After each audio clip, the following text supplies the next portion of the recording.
अच्छा जी।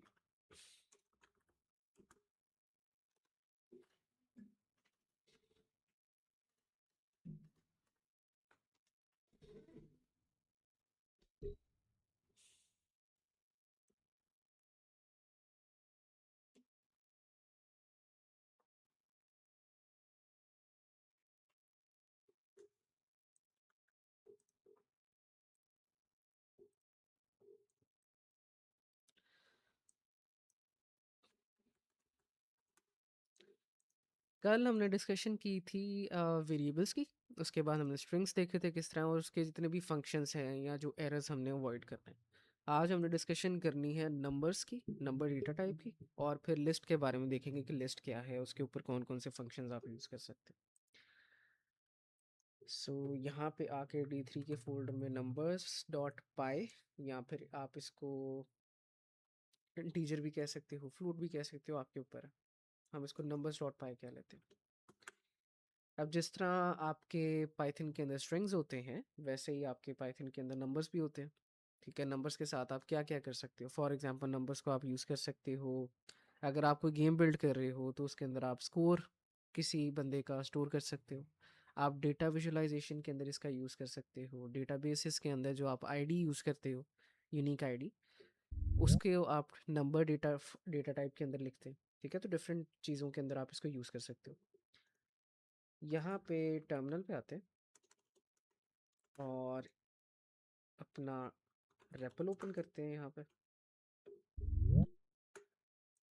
आहिस्ता आहिस्ता बच्चे आ रहे हैं। और दो दो बच्चे आ गए। 3 3 मीट ज्वाइन कर लिए आपने।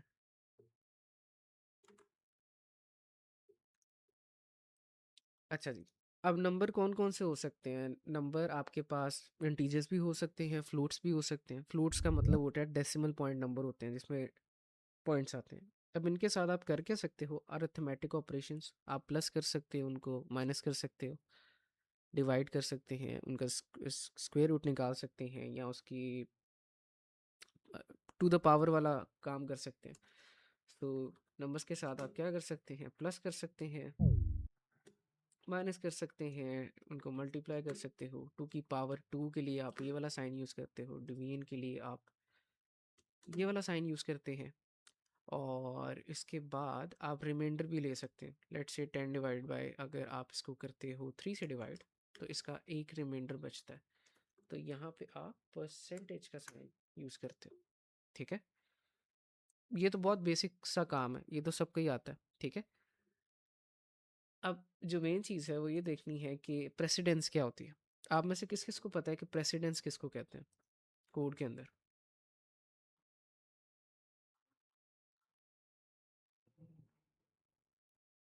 मेरा माइक म्यूट है?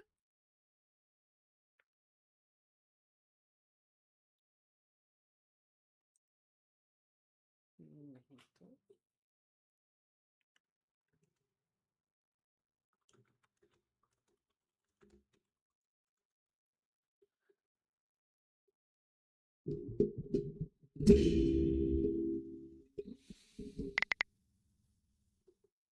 बच्चे मेरा माइक म्यूट नहीं है, आप अपनी साइड पे चेक करें।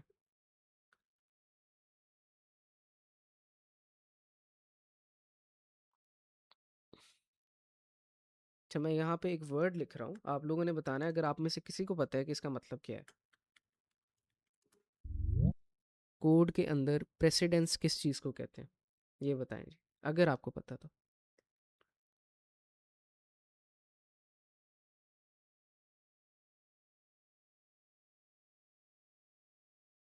एनीवन? प्रेसिडेंस आप कहते हो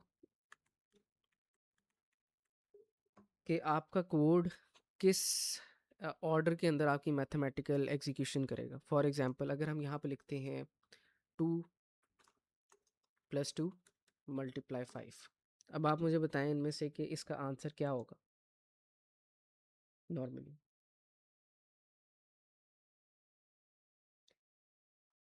इसका आंसर 20 होगा। अच्छा, बाकी बताएं। बच्चे मेरी आवाज़ मेरा माइक वर्क कर रहा है अपनी साइड पे। आपने ना अगर हैंड फ्री लगाई है ना तो उसको दोबारा कनेक्ट करें या वाइड हैंड फ्रीज का यूज़ करें। ब्लूटूथ के ऊपर अक्सर मसला आता है इस तरह।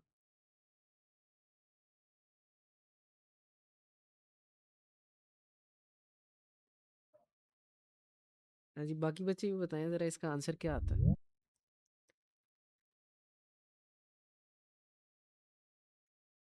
अच्छा जी, 12 आता है।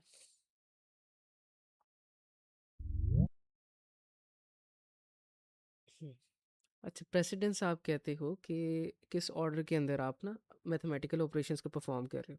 इसका आंसर 12 आता है। वो किस तरह आता है, आपने बचपन में पढ़ा होगा, डिमैस रूल होता है, ठीक है। ऑल्दो इसके अलावा भी रूल्स होते हैं लेकिन मोस्टली यही वाला रूल यूज़ हो रहा होता है यहाँ पे। तो जो डिवीजन होती है उसकी सबसे ज़्यादा प्रेसिडेंस है, फिर मल्टीप्लिकेशन की प्रेसिडेंस है, फिर प्लस माइनस के साइंस हैं, फिर उसके बाद इस तरह। आपको ये चीज़ याद करने की ज़रूरत नहीं है। आपने जब भी कोई इस तरह का काम करना है तो आपने सिंपली ना इसको एक्सप्लिसिटली डिफाइन करना है कि आप पहले क्या चाहते हो कि किस चीज़ की कैलकुलेशन हो। फॉर एग्जांपल अगर मैं चाहता हूँ कि 2 + 2 पहले हो तो मैं इसके इर्द गिर्द बस ब्रैकेट लगा दूंगा, ठीक है। तो जो चीज़ें ब्रैकेट्स में होंगी वो पहले परफॉर्म होंगी। तो 2 + 2 4 इंटू 5 20। लेकिन अगर इसको आप ब्रैकेट्स को हटा देते हो तो तब इसका आंसर 12 आएगा। इतनी समझ आ गई?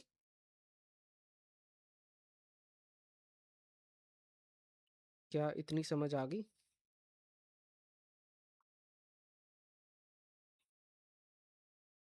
अच्छा जी। अब पहले हमने देखे हैं कि आपके पास नंबर्स के अंदर इंटीजर्स क्या होते हैं, जो ये 1 2 सॉरी 2 और ये 3, बेसिकली जो इस तरह के नंबर्स जिनके आगे आपकी पॉइंट्स नहीं आ रही, ये सारे क्या हैं, इंटीजर्स हैं। फिर दूसरी चीज़ आ जाती है आपकी फ्लोट्स, ठीक है। फ्लोट्स आप कहते हो ऐसे पॉइंट्स या ऐसे नंबर्स जिनके अंदर आपके पास डेसिमल पॉइंट आ जाता है। 2.0, 2.2, 2.33, ये सारे आपके क्या हैं, फ्लोट्स हैं, ठीक है। जब आप इनको प्लस करते हो तो हमेशा आपका आंसर भी फ्लोट में आता है। आप इनको बेशक माइनस करें बेशक इनको प्लस करें, इसका आंसर हमेशा फ्लोट के अंदर आना है। जो बस इसमें से आपने एक चीज़ जो समझनी है वो ये है कि जब आप डिवीजन करते हैं ना किसी भी चीज़ की तो उसका आंसर हमेशा फ्लोट्स में आता है, बेशक वो इंटीजर हो या फ्लोट हो, कोई फ़र्क नहीं पड़ता। तो अगर 2 ÷ 2 करते हैं तो इसका आंसर 1.0 आएगा। सिमिलरली 5 ÷ 2 करेंगे तो 2.5 आएगा। बेशक इसका आंसर पूरा बनता है या नहीं बनता, इसने पॉइंट्स के अंदर ही आना है, ठीक है।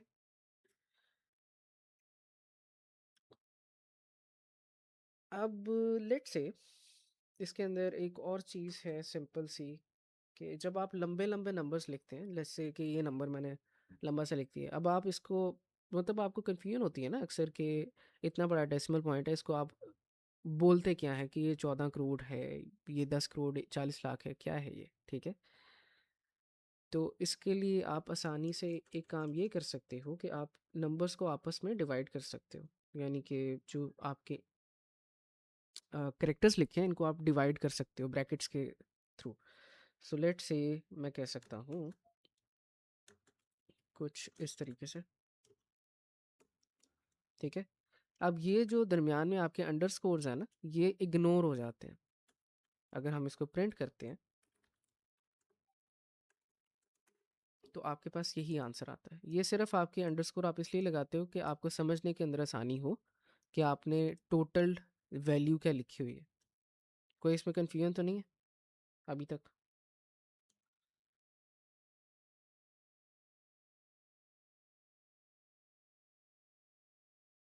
कोई कन्फ्यूजन अभी तक? ओके।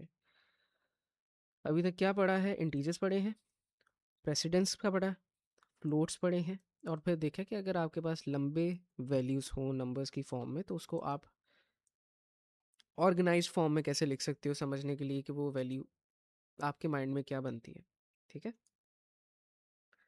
अब नेक्स्ट देखते हैं जी कि आपके असाइनमेंट्स और असाइनमेंट ऑपरेटर क्या होता है। अभी पहले हमने वेरिएबल्स देखे थे कल, ठीक है। ये चीज़ें पहले यहाँ पे भी कॉपी कर लेते हैं। हमने अभी तक पढ़े हैं इंटीजर्स, फिर हमने पढ़े फ्लोट्स, प्रेसिडेंस, और यूजिंग अंडरस्कोर्स एंड नंबर।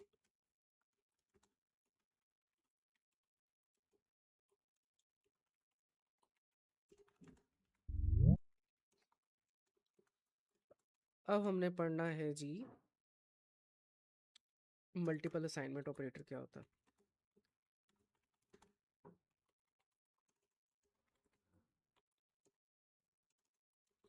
अभी तक हमने जितने वेरिएबल्स पढ़े हैं ना उसको हम इस तरह असाइन कर रहे थे। लेट्स से कि हमने कह दिया था कि कार वन एक वेरिएबल है और इसकी वैल्यू है मर्सिडीज़ की। सिमिलरली आपके पास कार टू वेरिएबल है, इसकी वैल्यू है BMW। ठीक है, आप कहने का मतलब ये है कि वन बाय वन आप वेरिएबल्स को डिक्लेयर कर रहे हो। आप इसको इस तरह भी कहते हो कि इस वेरिएबल को हम कौन सी वैल्यू साइन कर रहे हैं, मर्सिडीज़ की वैल्यू साइन कर रहे हैं। जो ये दरमियान में चीज़ है ना इसको आप असाइनमेंट ऑपरेटर कहते हो। इक्वल के साइन नहीं कहते इसको, असाइनमेंट ऑपरेटर कहते हो कि आप कोई वैल्यू असाइन कर रहे हो किसी चीज़ के अंदर। अगर मेरे पास बहुत सारी वैल्यूज़ हैं जो रिलेटेड हैं आपस में, मैंने उनको असाइन करना है, तो बारी बारी लिखने से बेहतर है मैं इसको एक लाइन में भी लिख सकता हूँ। और वो आप लिखते हो कुछ इस तरह से कि car one comma car two comma car three, और इसी तरीके से इक्वल के बाद आप कॉमास लगा के इसकी वैल्यूज लिख सकते हो। सो मर्सिडीज,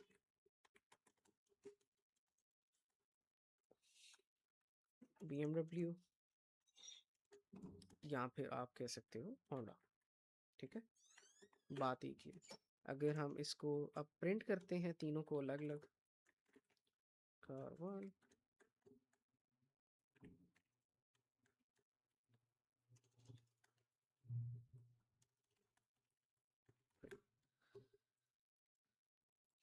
पाइथन D3 का फोल्डर है, D3 के अंदर जाएंगे और numbers डॉट पाई की फाइल को फिर रन करेंगे। D3 numbers डॉट पाई। ठीक है, तो ये तीनों वेरिएबल्स की वैल्यूज निकल के आ रही हैं। क्या इतनी समझ आ गई कि आपने मल्टीपल वेरिएबल्स को इकट्ठे कैसे साइन करना है? इस चीज़ को आप कहते हो मल्टीपल असाइनमेंट ऑपरेटर। क्या इतनी समझ आ गई?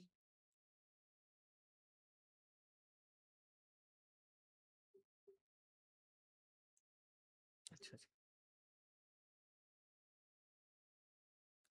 अब इसके बाद पढ़ते हैं जी आप कॉन्स्टेंट्स की तरफ।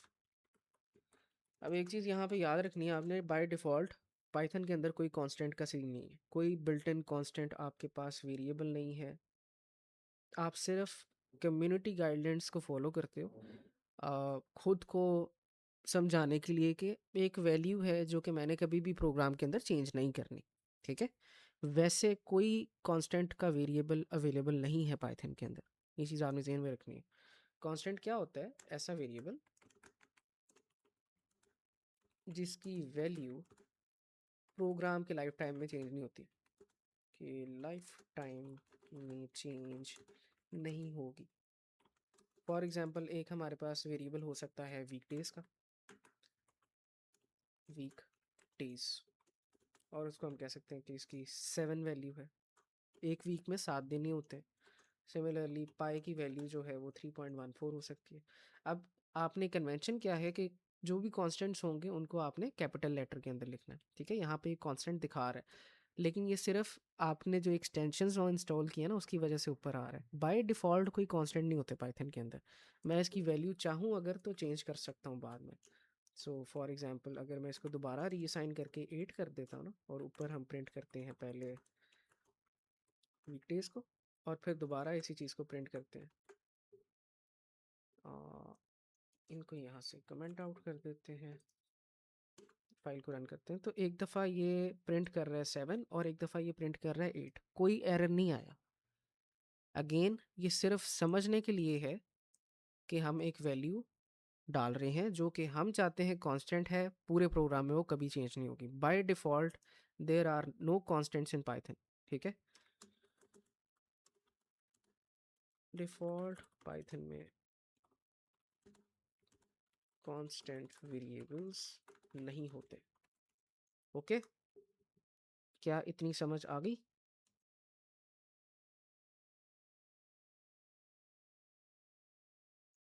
चल अब नेक्स्ट लास्ट चीज़ आ जाती है आपके कमेंट्स। ये जो मैं ऊपर ये चीज़ें लिख रहा हूँ इनको आप कमेंट्स कहते हो। पाइथन के अंदर कमेंट लिखने के लिए हैश सिंबल का यूज़ करते हैं और ये आपका कमेंट होता है। कमेंट के अंदर आपने लिखना क्या है, कोई बेफजूलिया कमेंट लिखने की ज़रूरत नहीं होती प्रोग्राम के अंदर कि आपने मतलब कि अगर आप लॉगिन कर रहे हो तो आप ऊपर लिख दो कि ये लॉगिन कर रहे हो आप, इसका कोई मकसद नहीं है। वो लॉगिन कर कैसे रहे हो आपने वो बताना है, ठीक है। तो फिर लॉगिन का फंक्शन है अगर, तो आप पहले बताओगे कि हम यूज़र इनपुट ले रहे हैं, उसके बाद वैलिडेशन कर रहे हैं। वो वैलिडेशन आप कैसे कर रहे हो ये लिख सकते हो। फिर आप उसको कह रहे हो कि आप इसको लॉगिन कैसे कर रहे हो, आप इसकी सेशन आईडी को स्टोर कर रहे हो। ये सारी चीज़ें आपने बाद में पढ़नी है वाइवा के टाइम पे। लेकिन आपका कहने का मकसद ये है, कमेंट्स जब आप लिख रहे हो तो आपने उसमें प्रोग्राम का फ्लो बताना है। आपने बेसिक बेसिक कमेंट नहीं बताने कि ये लॉगिन का फंक्शन है, ये मेरी यूज़र की क्लास है। वो नज़र भी आ रही होती है कि यूज़र की क्लास ही, ठीक है। प्रोग्राम का फ्लो बताना है। और लास्ट पे आप लोग अपने टर्मिनल को ओपन करें, साथ साथ ही ओपन कर लें बेशक। और यहाँ पे आके आपने एक चीज़ लिखनी है, पाइथन के पहले इंटरप्रेटर के अंदर जाएं और यहाँ पे लिखें इम्पोर्ट दिस। अब ये वो सारे रूल्स हैं जिनको आप बाद में पढ़ सकते हो, ठीक है, जो बेसिकली आपको बताएंगे कि अगर आपने बेहतर तरीके से पाइथन लिखनी है तो उसका क्या वे है, ठीक है। तो उसके अंदर वो कह रहे हैं ब्यूटीफुल इज़ बेटर देन अगली, अच्छे तरीके से कोड लिखें। एक्सप्लिसिटली लिखें, इम्प्लिसिट ना लिखें, मतलब कि वाज़े तौर पे हर चीज़ को लिखें। सिंपल होना चाहिए आपकी लॉजिक को, कॉम्प्लेक्स नहीं होना चाहिए। अ, जो आपका कोड है वो नेस्टेड ना हो, फ्लैट हो। नेस्टेड का मतलब होता है कि आप उसको बहुत ज़्यादा इफ एल्स या लूप लूप लूप के अंदर ना लेके जाओ। सिंपल रखें लॉजिक को। तो ये आप बाद में पढ़ सकते हो, ये कोई ऐसा इतना इंपॉर्टेंट नहीं है। आपने पाइथन के अंदर जाना है और यहाँ पे इम्पोर्ट दिस लिखना है, उसके बाद आप ये डिज़ाइन प्रिंसिपल्स पढ़ सकते हो, ठीक है। अब यहाँ तक अभी तक कोई मसला है अगर तो बताएं, नहीं तो फिर लिस्ट की तरफ चलते हैं।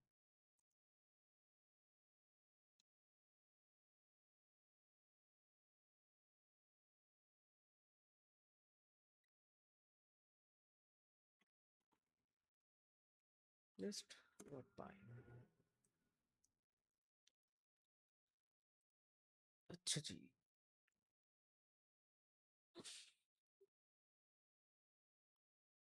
इसको थोड़ा सा चेंज कर लेते हैं, चलो लिस्ट ही कह लेते हैं। अब लिस्ट क्या होती है, आप में से किस किस बच्चे ने अरेज को पढ़ा होगा पहले किसी दूसरी लैंग्वेज के अंदर?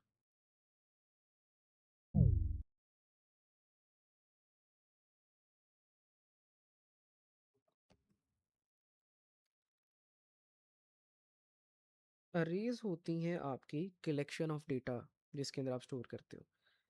अरेज, लिस्ट, ये सारी चीज़ें जो हैं ये डेटा स्ट्रक्चर है। इसी तरह लिस्ट भी एक डेटा स्ट्रक्चर है। तो पहली चीज़ क्या है कि लिस्ट एक डेटा स्ट्रक्चर है।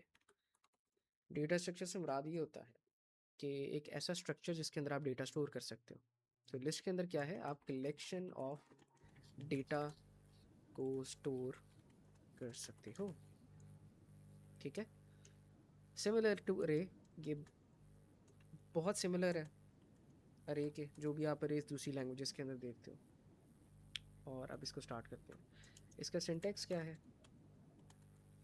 स्क्वायर ब्रैकेट्स का यूज़ करके आपने इसके अंदर वैल्यूज़ लिखनी होती हैं। बेशक वो वैल्यू स्ट्रिंग हो, बेशक वो नंबर हो, ये मैटर नहीं करता, ठीक है। अनरिलेटेड वैल्यूज़ हो सकती हैं, उसका कोई फ़र्क नहीं पड़ता।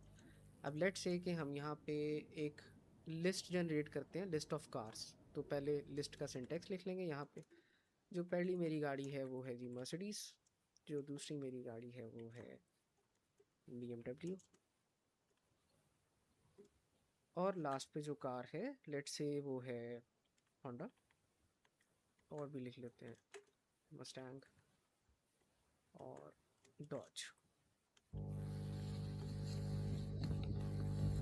ठीक है। अब ये आपकी एक लिस्ट है, ठीक है।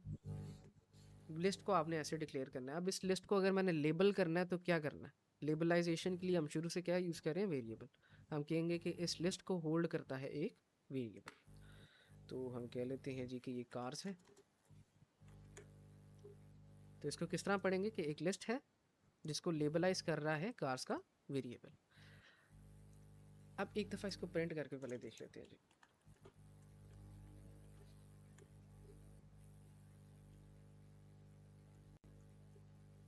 लिस्ट डॉट पाई, हमारे पास एक पूरी प्रॉपर लिस्ट आ रही है। अब बारी बारी इसके ऊपर आपने मोस्टली जो चीज़ें अभी के लिए सीखनी है वो ये है कि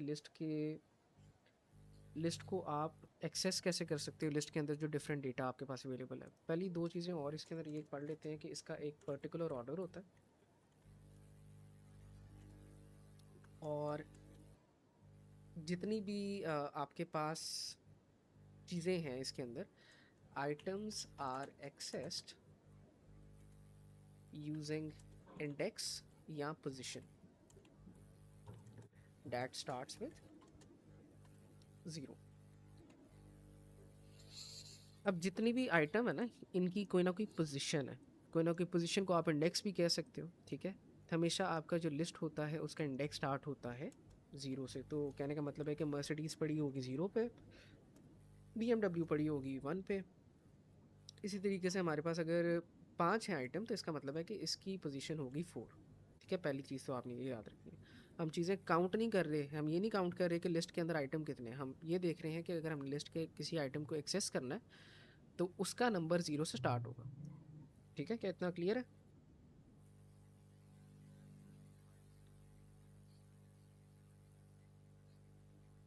अब अगर मैंने BMW को एक्सेस करना है, इसके डेटा को निकालना है, तो हम यहाँ पे लिखेंगे कार्स, जो हमारे लेबल का नाम है, और उसके बाद लिख देंगे जी लेट से 1। जैसे प्रिंट करते हैं तो यहाँ पे BMW निकल के बाहर आ जाता है। अब लिख लेते हैं कि हम कर क्या रहे हैं बारी बारी। Accessing an element, element using index, ठीक है। आपने इसको इस तरह एलिमेंट को एक्सेस करना है, इधर 4 लिख लेते हैं, दोबारा रन करते हैं, इसके साथ डॉज आ जाएगा, ठीक है। अब नेक्स्ट चीज़ है कि अगर आपने बिल्कुल लास्ट एलिमेंट निकालना है, अभी तो हमारे पास 5 है ना ये आइटम्स इसके अंदर, हो सकता है किसी अरे के अंदर, अरे कह रहा हूँ सॉरी, लिस्ट के अंदर मिलियंस ऑफ आइटम्स हो, ठीक है। तो आप एग्जैक्ट उसका नंबर नहीं बता सकते, तो उसके लिए आपने क्या करना है, जब भी आपने लास्ट आइटम निकालना है तो आप एक स्पेशल केस का यूज़ कर सकते हो। यहाँ पे आप -1 लिख सकते हो, ठीक है। इसका मतलब ये होता है कि जितनी पूरी आइटम्स हैं उसके अंदर बिल्कुल लास्ट जो आइटम है वो मुझे निकाल के दे दो, ठीक है। सो अगर इसको करते हैं तो दोबारा हमारे पास डॉज ही आ रहा है, लेकिन इस दफ़ा -1 के साथ आ रहा है, ओके। तो इसको आप स्पेशल केस भी कहते हो, special case for last item accessing. अब नेक्स्ट ये है कि आप ये जो इंडिविजुअल आइटम्स निकाल रहे हो using individual items data in from the list, तो मैं यहाँ पे एक सेंटेंस भी बना सकता हूँ। लेट से हमारे पास एक सेंटेंस वेरिएबल है, हमने कल एफ स्ट्रिंग्स के बारे में पढ़ा था, ठीक है। तो हम कहते हैं आई ड्राइव ए कार्स, के अंदर जो मेरे पास डॉज कार है, और उसके बाद हम लिख लेते हैं इसका मॉडल कि हम एक डॉज चार्जर गाड़ी का नाम है, उसको हम ड्राइव करते हैं। अब इसको अगर प्रिंट करते हैं तो बेसिकली हमने लिस्ट के अंदर से डेटा निकाला है और उसको एक सेंटेंस के अंदर पुट कर दिया, ठीक है। इस कार 4 की जगह डॉज लिखा आ गया। क्या इतनी चीज़ क्लियर है अभी तक? अभी तक कोई मसला तो नहीं है? अच्छा जी। अब नेक्स्ट देखते हैं कि आपने अपने लिस्ट के आइटम्स को मॉडिफाई कैसे करना है, इसके अंदर आइटम्स ऐड कैसे करने हैं और रिमूव कैसे करने हैं। ऐड, पहले मॉडिफाई की बात कर ले। Modify, add and remove items from list.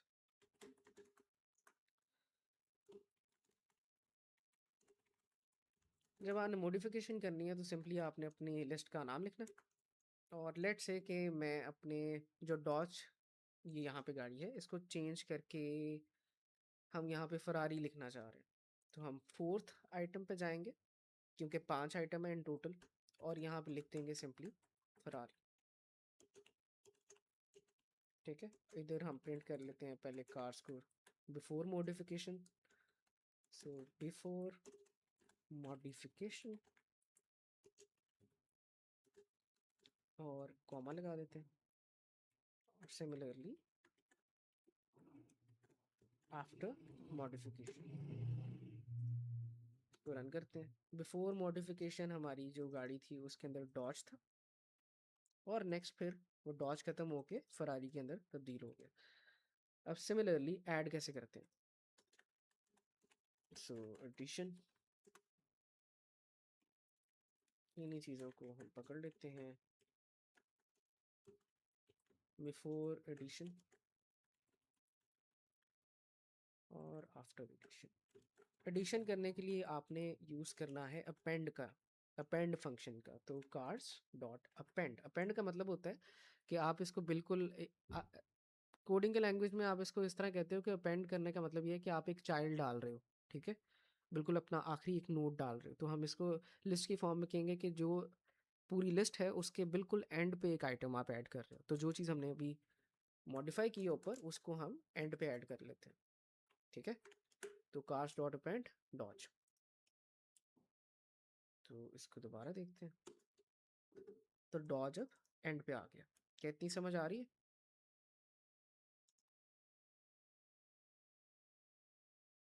Clear clear clear.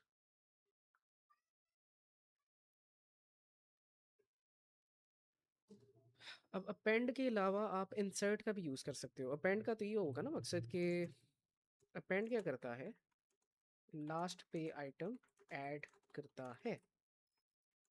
आप इंसर्ट फंक्शन का यूज़ कर सकते हो, और ये क्या करता है, इंसर्ट स्पेसिफिक पोजीशन पे आइटम को ऐड करेगा करेगा। तो लेट्स से कि कार्स डॉट इंसर्ट, और मैं कह देता हूँ जी कि मैंने ज़ीरो पोजीशन के ऊपर यानी कि फर्स्ट पोजीशन के ऊपर एक गाड़ी ऐड करनी है, और उस गाड़ी का नाम है BYD, ठीक है। अब होगा क्या, देखो, जो हमने बिल्कुल लास्ट पे अपनी अरे देखी है उसके अंदर हमारी ज़ीरो पोजीशन पे है मर्सिडीज़। ज़ीरो पोजीशन पे BYD का आने का मतलब ये है कि मर्सिडीज़ से पहले BYD आ जाएगी और मर्सिडीज़ की पोजीशन फिर आगे हो जाएगी एक पॉइंट। मतलब कि मर्सिडीज़ अभी ज़ीरो पे है, लेकिन इस लाइन की एग्जीक्यूशन के बाद वो 1 पे चले जाएगी। ओके, सो हम कहते हैं this places item next to, this places item that to right that was originally at zero position। जो बेसिकली पहले ज़ीरो पोजीशन पे थी ये उसको एक पॉइंट आगे कर देता है, राइट पे कर देता है, ठीक है। So print after insertion cars. तो यहाँ पे BYD आ गया और मर्सिडीज आपका आगे चला गया। अब ये दो पॉइंट थे आपके कि जिनके ज़रिए आप ऐड कर सकते हो। अब नेक्स्ट चीज़ है कि आप रिमूव कैसे कर सकते हो आइटम्स को। रिमूव करने के लिए आप डेल का यूज़ कर सकते हो, आप रिमूव का भी यूज़ कर सकते हो, ये दोनों चीज़ें। इवन कि आप पॉप का भी यूज़ कर सकते हो, ठीक है। लेकिन इनको कौन से को कब यूज़ करना है इसके बारे में डिस्कशन करनी है। जो डेल होता है ये आपको कोई वैल्यू रिटर्न नहीं करता, ठीक है। सो फॉर एग्जांपल कार्स, और कार्स के अंदर से मुझे मेरा जो आखिरी आइटम है उसको मुझे डिलीट करना है। आखिरी आइटम क्या है, डॉज है। सो इसके बाद हम इसको प्रिंट करते हैं कार्स को, जो डॉज है वो डिलीट हो गया। लेकिन डॉज को मैं एक्सेस नहीं कर सकता। कभी कभार आप जब डिलीट करते हो, फॉर एग्जांपल कोई एप्लीकेशन है लेट से कि, और आपने वहाँ पे कोई चीज़ डिलीट की है, तो वो ऊपर आता है ना डेटा लिखा हुआ कि आपने अभी अभी इस चीज़ को डिलीट किया है। कभी आपने देखा है इस चीज़ को? वो चीज़ आप अगर डेल का यूज़ कर रहे हो ना वो नहीं कर सकते, क्योंकि ये हमें डिलीटेड डेटा का बाद में एक्सेस नहीं दे रहा। वो डिलीट हो गया तो हो गया, हम उसको बाद में एक्सेस नहीं कर सकते। जो पॉप है और रिमूव है उसके ज़रिए हम बाद में डेटा एक्सेस कर सकते हैं, एक टाइम के लिए, सिर्फ पहले टाइम के लिए जब वो डिलीट हुआ है। So let's say cars dot pop अच्छा, बाय डिफ़ॉल्ट अगर आप पॉप का यूज़ करोगे तो ये बिल्कुल लास्ट आइटम को डिलीट करेगा। ये आपने जावास्क्रिप्ट में पढ़ा होगा अगर आपने जावास्क्रिप्ट के साथ काम किया। तो जो बाय डिफ़ॉल्ट है,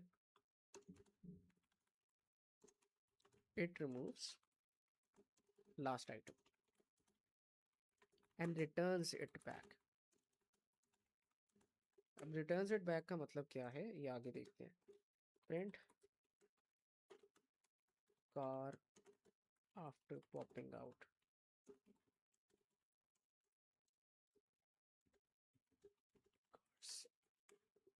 अब फरारी को निकल जाना चाहिए। ठीक है, फरारी निकल गई। अब मस्टैंग आ गई लास्ट पे।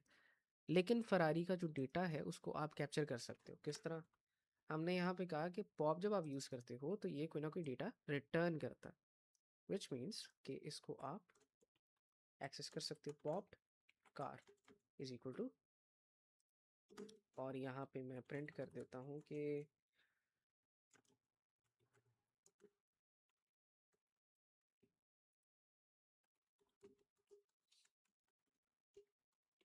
f string you have deleted popped car. अगर इसको रन करते हैं तो यहाँ पे आ जाएगा कि आपने फरारी को डिलीट कर दिया इसके बाद, और फिर बाद में फरारी डिलीट होगी, लेकिन हमारे पास फरारी का एक्सेस है। जो चीज़ निकलेगी उस डेटा को आप एट वेरी फर्स्ट टाइम देख सकते हो। ठीक है, तो अगर आपने डेटा का यूज़ करना है, जो आप डेटा डिलीट कर रहे हो कोई अलर्ट वगैरह देने के लिए, तो आप पॉप का यूज़ करोगे। अगर आपने उसका यूज़ नहीं करना तो आप डेल का यूज़ करोगे। क्या ये चीज़ की फ़र्क समझ आ गया दोनों चीज़ों का, कौन सा कब यूज़ करना।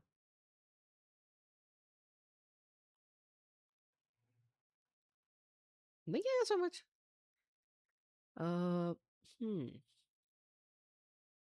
लेट्स से कि आप में से पबजी किस किस ने खेली है, गेम जो है, किसी ने खेली होगी। अच्छा, कोई गेम है लेट्स से, ठीक है, आप आपके पास उस गेम में मान लेते हैं कोई ना कोई सूट्स हैं डिफरेंट, आपके ये करेक्टर्स हैं वो सूट्स पहनते हैं। अब अगर आप कोई सूट डिलीट करते हो ना, तो दो तरीके से वो डिलीट हो सकता है। आइदर वो कह सकता है कि आपने सूट को सक्सेसफुली डिलीट कर दिया और बाकायदा वो नाम बताएगा सूट का, ठीक है, कि आपने कौन सा डिलीट किया। या फिर वो सूट को डिलीट कर देगा और आपको बताएगा नहीं कि कौन सा सूट डिलीट हुआ। क्या मेरी बात समझ आई है अभी जो मैंने बोली है? अगर आप दिखाना चाहते हो कि आपने कौन सा सूट डिलीट किया है तो आप पॉप का यूज़ करोगे, क्योंकि पॉप आपको उस सूट के बारे में इंफॉर्मेशन देगा डिलीट होने के बाद। ठीक है, लेकिन अगर आप चाहते हो कि आपने अगले बंदे को कंफ्यूज ही रखना है तो आप फिर डेल का यूज़ करोगे। अब समझ आ गई?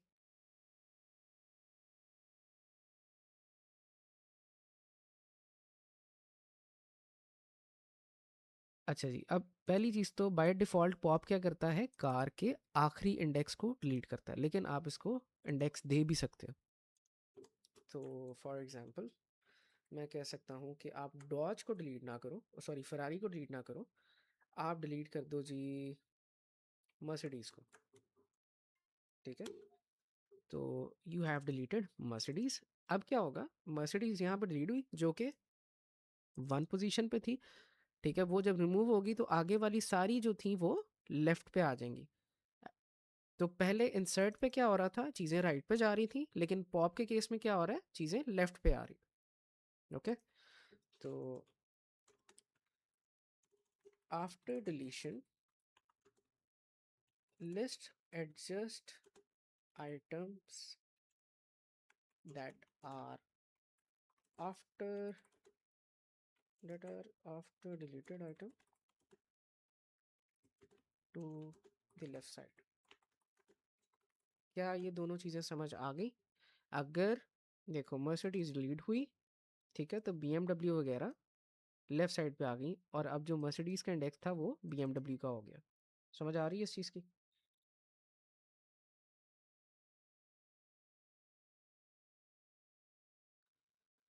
चलो जी, अब रिमूव पढ़ लेते हैं जी। अब इसी तरीके से आप रिमूव भी पढ़ सकते हो। लेट्स से कि आपके पास अगेन मिलियंस ऑफ गाड़ियाँ हैं जी, ठीक है, और आपको नहीं पता कि कौन सी इंडेक्स पे आपकी कौन सी गाड़ी पड़ी हुई है, तो आप फिर रिमूव का यूज़ कर सकते हो। पहले अपनी ओरिजिनल कार जो है उसको देख लेते हैं। कार्स लिस्ट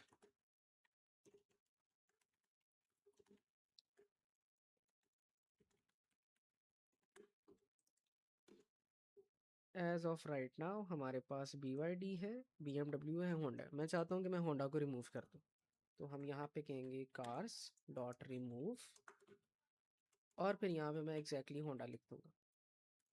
फिर अगेन इसको प्रिंट कर लेते हैं कार्स को, और कुछ इस तरह। ठीक है, तो यहाँ से होंडा निकल गई। Now keep this in mind, अगर मैं होंडा की जगह कैपिटल होंडा लिख देता हूँ, तो यहाँ पे क्या ख्याल है, ये डिलीट हो जाएगा कि नहीं होगा?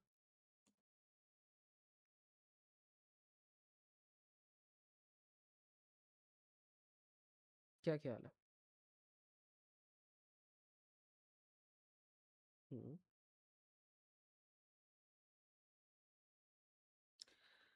जो पाइथन है वो आपकी केस सेंसिटिव है। केस सेंसिटिव का मतलब होता है कि आप वर्ड्स अपने किस तरह लिखते हो ये मैटर करता है। ठीक है, तो अगर आप कैपिटल होंडा लिखोगे, अभी तो मैं बच्चे रिमूव बता रहा हूँ, क्या हो गया? पहले सबसे बड़ा फर्क तो ये है कि यहाँ पे आप इंडेक्स नहीं लिख रहे, यहाँ पे आप लिख रहे हो अपना नेम लिख रहे हो आइटम का। ठीक है, पहली चीज़ तो ये है, और इससे बड़ा फर्क क्या चाहिए? ठीक है, दूसरी चीज़ ये है कि केस सेंसिटिव है। अगर आपकी लिस्ट में छोटा होंडा है तो छोटा होंडा ही लिखना पड़ेगा, बड़ा होंडा फिर एरर देगा आपको।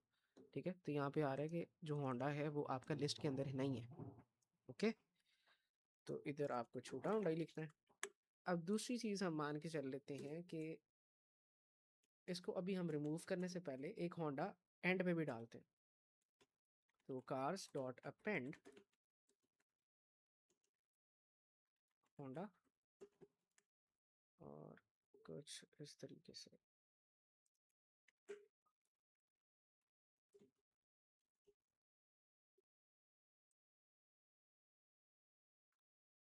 अच्छा जी, अभी एट दिस स्टेज हमारे पास, मैं इसको अभी रिमूव नहीं कर रहा, और करंट कार लिस्ट सिर्फ दिखा रहा हूँ। अभी हमारे पास BYD है और दो होंडाज हैं। अगर मैं रिमूव का यूज़ करके अंदर होंडा डालता हूँ, तो दोनों होंडाज रिमूव हो जाएंगी या सिर्फ पहले वाली होगी, ये बताएं।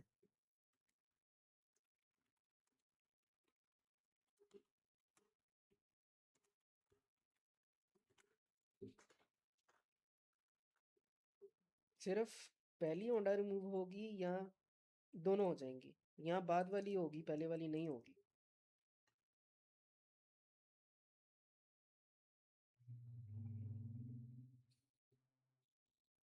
Any idea?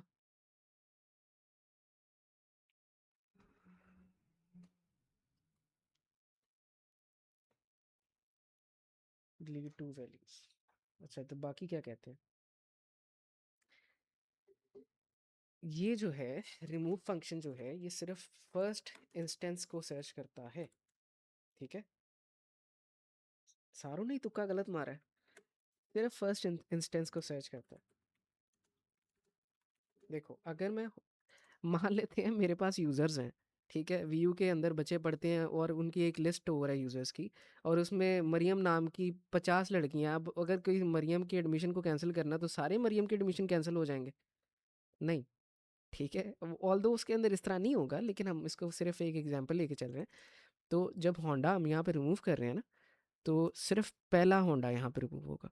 ठीक है, फिर आपको दोबारा यहाँ पे रिमूव करना पड़ेगा अगर आपने दूसरा होंडा भी रिमूव करना। So print first Honda deleted.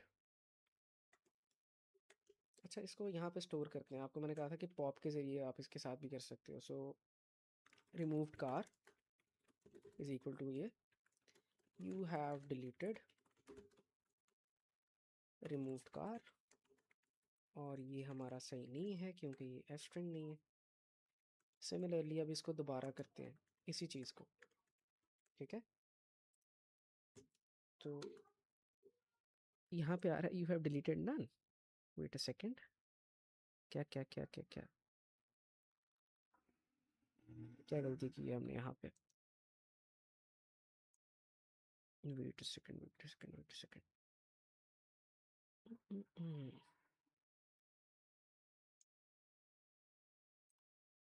Cars की लिस्ट को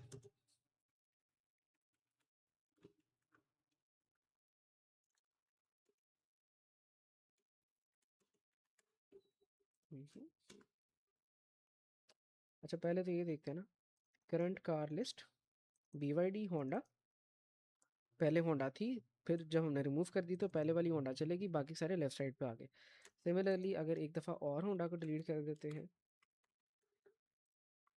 दोबारा प्रिंट करते हो तो अब दूसरी वाली होंडा पे चलेगी। क्या इतनी चीज़ समझ आ गई? यहाँ तक समझ आ गया?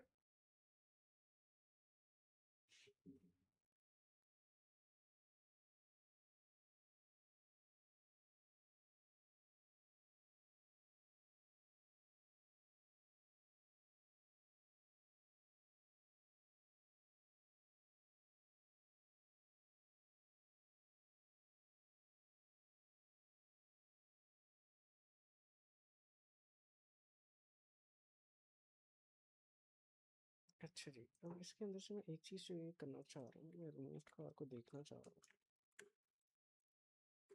मैंने शायद चेंज कर दिया है यूनिट।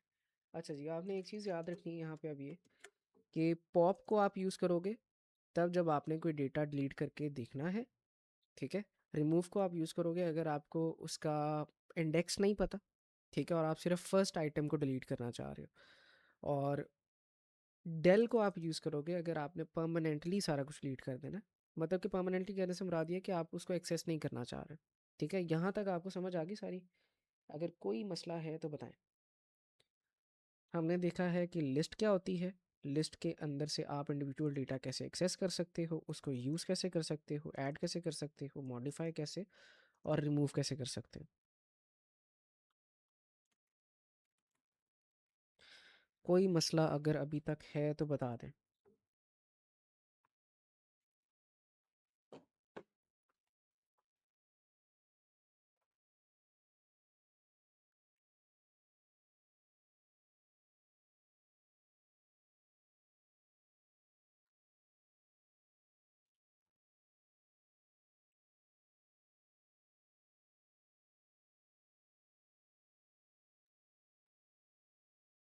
मुझे क्यों लग रहा है कि बच्चे आपको पॉप करना पड़ेगा मीट से।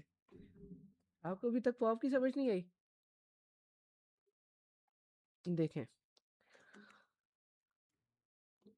डेल क्या करेगा, लिस्ट के अंदर से डेटा को रिमूव ही करेगा, लेकिन उस रिमूव डेटा का आपको इन्फॉर्मेशन नहीं देगा।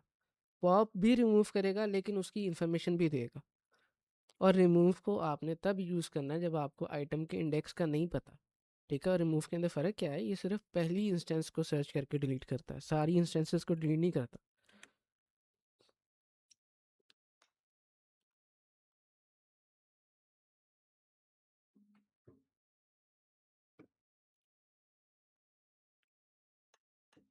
समझ आ गया अभी? का नहीं आया?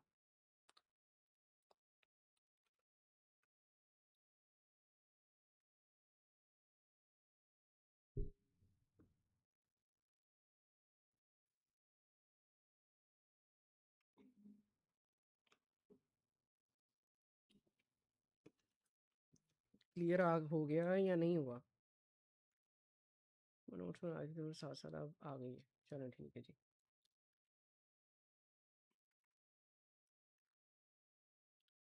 अब हमने एक चीज़ तो देख ली कि लिस्ट के साथ काम कैसे करना है, लेकिन अगर देखा जाए तो क्या ये लिस्ट का ऑर्डर ठीक है?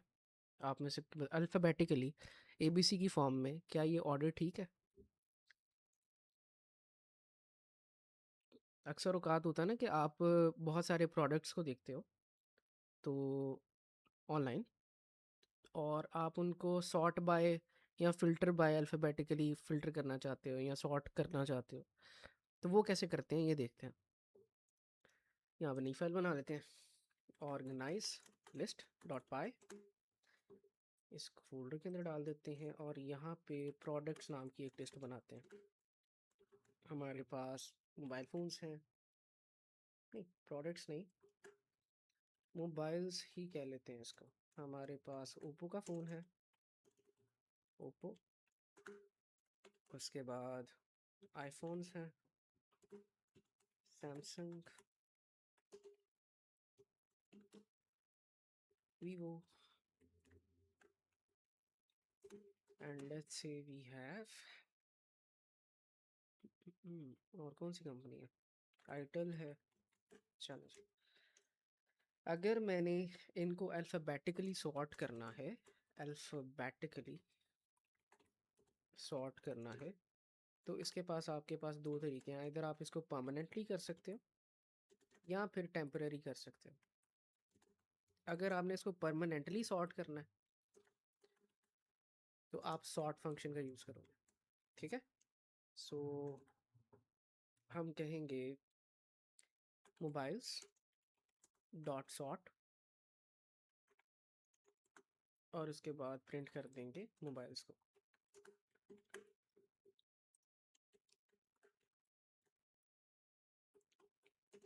Organise list.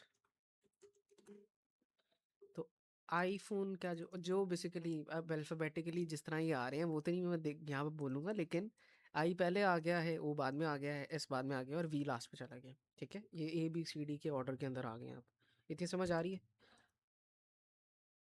अब अगर मैं इसको इस तरह करूँ कि जो बिल्कुल ए बी सी डी के लास्ट में वर्ड आता है वो स्टार्ट में आ जाए, उसके लिए आपने इसको रिवर्स करना है बेसिकली। और इसके आगे मैं लिख रहा हूँ ये अल्फ़ाबेटिकल रिवर्स है, अल्फ़ाबेटिकल रिवर्स है। ये इस तरह का रिवर्स नहीं है कि ये वी लिखा है तो इसको यहाँ पे स्टार्ट के अंदर ले आएंगे और उसके बाद ऐसा आ जाएगा, नहीं। ये अल्फ़ाबेटिकल रिवर्स है, मतलब कि जेड से स्टार्ट होके ए तक फिर ऑर्डर सॉर्ट होगा इस तरह। तो यहाँ पे आप लिखोगे reverse is equal to true. True का टी बड़ा होना चाहिए, अगर आप छोटा लिखोगे तो एरर आ जाए, ठीक है। अगेन इसको पेस्ट कर देते हैं यहाँ पे, और यहाँ पे अब आपके पास वी पहले आ गया, फिर एस है, फिर ओ है, फिर आइटल है। कितनी चीज़ समझ आ रही?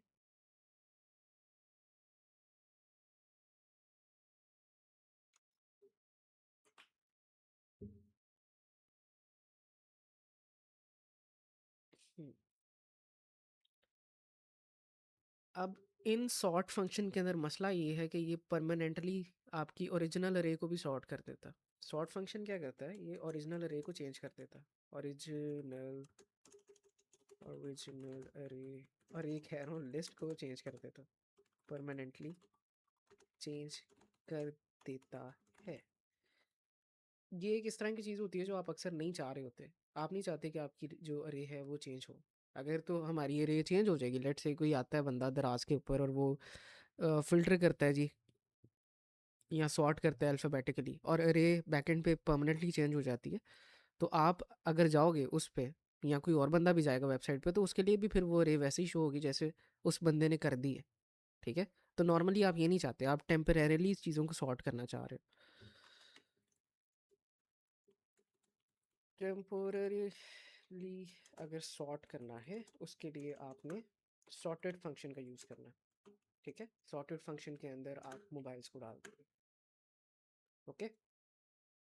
सो ऊपर वाली चीज़ों को हम निकाल देते हैं, एक दफ़ा इसको सॉर्ट करते हैं और मोबाइल्स को प्रिंट करते हैं, और एक दफ़ा इसको प्रिंट करते हैं।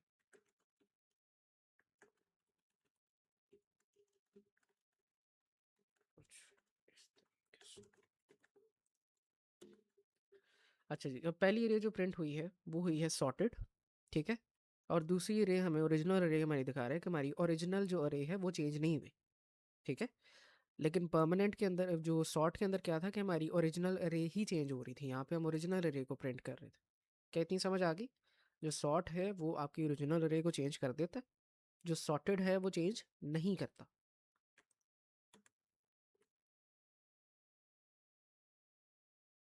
ओके। अच्छा जी, अब इसके बाद देखते हैं कि लिस्ट को आप रिवर्स कैसे कर सकते हो।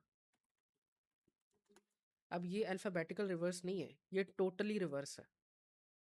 मतलब कि अगर आई एंड पे है तो आई स्टार्ट पे आ जाएगा, फिर आई के बाद वी आएगा, एस आएगा, आई आएगा, फिर ओ आएगा, ठीक है। तो इसके लिए आपने सिंपल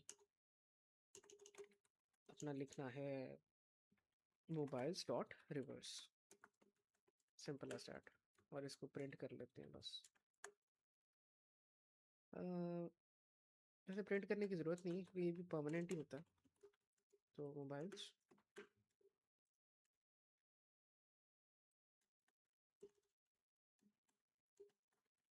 रिवर्स्ड,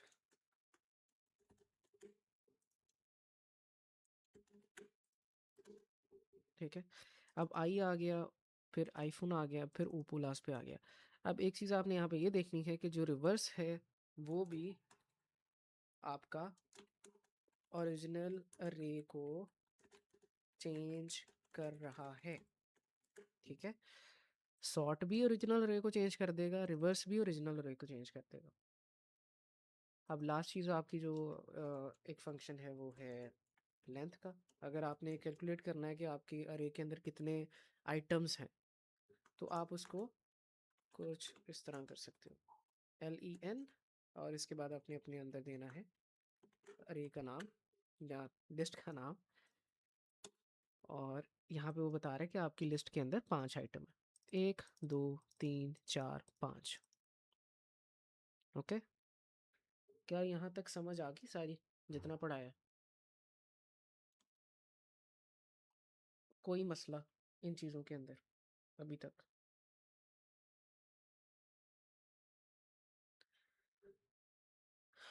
हम्म, अब बिल्कुल लास्ट चीज़ है, जिस तरह हमने वेरिएबल स्ट्रिंग्स का पढ़ा था कि उसके एरर्स कैसे अवॉइड करने हैं, फिर वेरिएबल्स का पढ़ा था उसके कैसे अवॉइड करने हैं, इसी तरीके से अब हमने पढ़ना है कि लिस्ट के एरर्स को आपने कैसे अवॉइड करना है।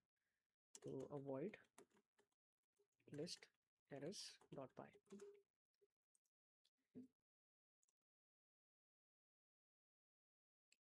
लेट्स से कि आपके पास यहाँ पे मोटरसाइकिल्स की एक लिस्ट है, डुकाटी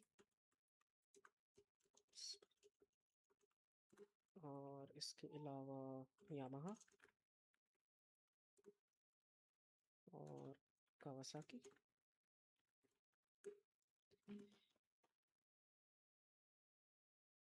अब अगर तो मान के चल लेते हैं, मैं यहाँ पे प्रिंट करता हूँ, जो अक्सर बच्चे स्टार्टिंग के अंदर जो गलती करते हैं ना वो ये करते हैं वही कि इसका इंडेक्स जो है वो ज़ीरो से स्टार्ट हो रहा है, वो इसको काउंट करके एक्सेस करने की कोशिश करते हैं। तो वो किस तरह लिख देंगे कि जी मोटरसाइकिल्स है, और अगर मैंने कावासाकी निकालनी है तो तीसरा जो है यहाँ पे पुट करूँगा। लेकिन इसको अगर आप प्रिंट करते हो तो अवॉइड लिस्ट एरर्स, तो यहाँ पे पहला एरर, एक सेकेंड, क्या मैंने गलत लिखा है फाइल का नाम, इसको सेव नहीं किया हुआ? एक सेकेंड, चलो जी। अब यहाँ पे पहला एरर आ रहा है, list index out of range, ठीक है, कि जो इंडेक्स में यहाँ पे पुट कर रहा हूँ उस पे कोई वैल्यू नहीं एग्जिस्ट करती, बेसिकली वो जो लिस्ट है उसके अंदर वो इंडेक्स एग्जिस्ट नहीं करता, वो आउट ऑफ रेंज है। जो मैक्सिमम रेंज है उस लिस्ट की वो 2 तक जाती है। यहाँ पे पहला एरर तो ये आ रहा है, ठीक है। तो ये बड़ा बेसिक एरर है लेकिन अक्सर बच्चे करते हैं। तो फर्स्ट एरर, एरर क्या है? Index out of range. अब दूसरा एरर क्या है जी? दूसरा एरर जो आप प्रिंट कर रहे थे अपना लास्ट आइटम मोटरसाइकिल्स -1, अब अगर आप इसको ऐसे यूज़ करोगे, अभी तो हमें पता है कि ये कावासाकी दिखाएगा, लेकिन इन इन अ केस के जैसे मान लेते हैं कि आपके पास एम्प्टी लिस्ट है, तब अगर आप इसको प्रिंट करोगे तो क्या होगा? तो भी ये बताएगा कि आप आउट ऑफ रेंज जा रहे हो, एक एरर आएगा यहाँ पे। एक सेकेंड, मोटरसाइकिल्स नहीं कार्स, तो लिस्ट आउट ऑफ रेंज, ठीक है, क्योंकि यहाँ पे कोई इंडेक्स एग्जिस्ट ही नहीं करता, तो -1 भी क्यों लिखना है? -1 लिखने का मतलब तो ये है ना कि यहाँ पे एक आइटम होना चाहिए, लेकिन वो है ही नहीं है, ठीक है। तो ये एरर सिर्फ तब आएगा जब आपकी लिस्ट एम्प्टी होगी, सिर्फ तब आएगा एरर जब लिस्ट एम्प्टी होगी।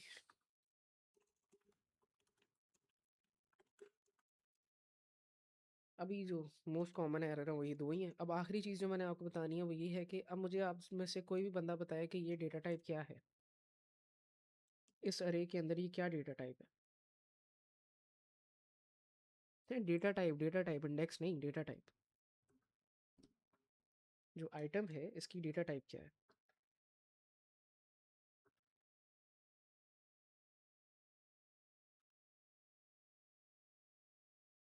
स्ट्रिंग है।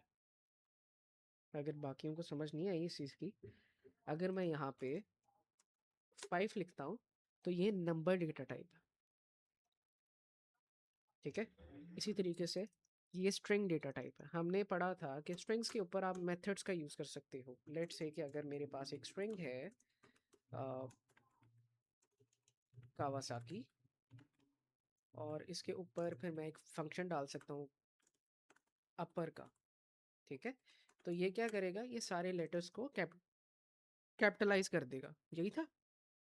इसी तरीके से जो भी आइटम मैं यहाँ से इस लिस्ट से पकड़ूंगा, अगर तो उसका data type certain data type से मैच करता है तो उसके सारे मेथड्स उस पर अप्लाई हो सकते हैं। तो इसका मतलब सिंपल ये है कि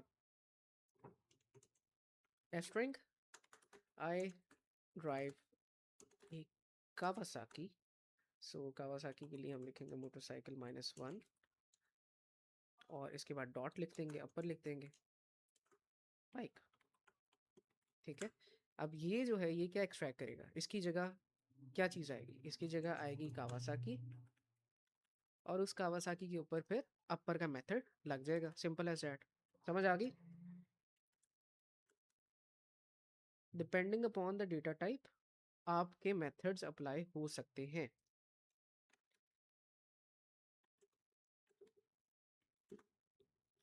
आई ड्राइव अ कावासाकी बाइक। अब आज के लिए सारा इतना ही पढ़ना था, काफ़ी चीज़ें हमने पढ़ ली हैं, ठीक है। अब अभी तक अगर कोई चीज़ अगर समझ ना आई हो तो मुझे वो बता दें।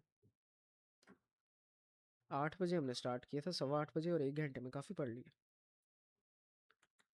हाँ जी। कोई चीज़ समझ नहीं आई तो बताएं।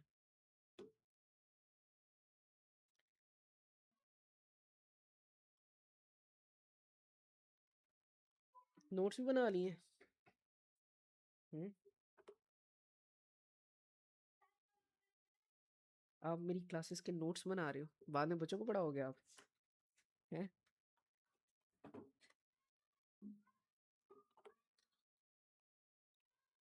कोई अगर कन्फ्यूजन है तो पूछ लें, कल ये रिपीट नहीं होगा।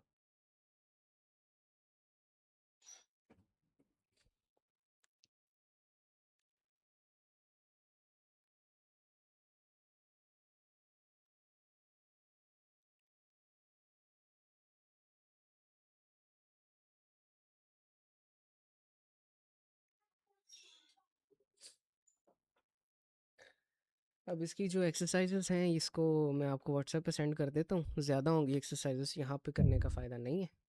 बाकी फिर कल करते हैं, लिस्ट के ऊपर और भी काम करना है वो कल करेंगे फिर, ठीक है। आई होप कि समझ आ गई होगी। व्हाट्सएप पे आ जाए। अल्लाह हाफिज़।